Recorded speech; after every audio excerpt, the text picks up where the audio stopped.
Valmiki Ramayan Balkand chapter 40। सागर पुत्रों के भावी विनाश की सूचना देकर ब्रह्मा जी का देवताओं को शांत करना। सागर के पुत्रों का पृथ्वी को खोदते हुए कपिल जी के पास पहुंचना और उनके रोष से जलकर भस्म होना।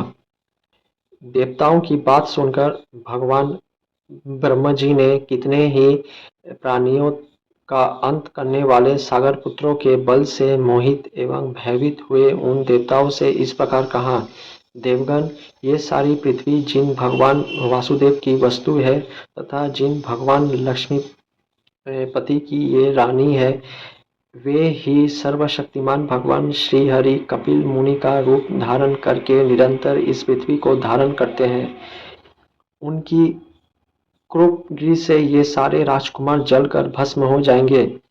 पृथ्वी का ये भेदन सनातन है, प्रत्येक कल्प में अवश्यभावी है। इसी प्रकार दूरदर्शी पुरुषों ने सागर के पुत्रों का भावी विनाश भी देखा है, अतः इस विषय में शोक करना अनुचित है। ब्रह्म जी की ये कथन सुनकर शत्रुओं का दमन करने वाले 33 देवता बड़े हर्ष में भरकर जैसे आए थे उसी तरह पुनः लौट गए। सागर पुत्रों के हाथ से जब पृथ्वी खोदी जा रही थी, उस समय उससे वज्रपात के समान बड़ा भयंकर शब्द होता था। इस तरह सारी पृथ्वी खोदकर तथा उसकी परिक्रमा करके वे सभी सागरपुत्र पिता के पास खाली हाथ लौट आए और बोले, पिताजी, हमने सारी पृथ्वी छान डाली, देवता, दानव, राक्षस, पिशाच और नाग आदि बड़े बड़े बलवान प्राणियों को मार डाला, फिर भी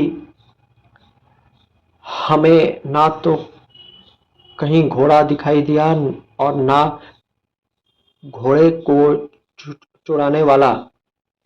अब हम क्या करें? इस विषय में आप ही कोई उपाय सोचिए। पुत्र का ये वचन सुनकर राजाओं में श्रेष्ठ सागर ने उनसे कुपित होकर कहा, जाओ, फिर से सारी पृथ्वी खोदो और इसे वृद्धि करके छोड़ के चोर का पता लगाओ। चोर तक पहुंचकर काम पूरा होने पर ही लौटना। अपने महात्मा पिता सागर की ये आज्ञा शिरोधार्य करके वे 60,000 राजकुमार रसातल की ओर बढ़े और रोष में भरकर पृथ्वी खोदने लगे।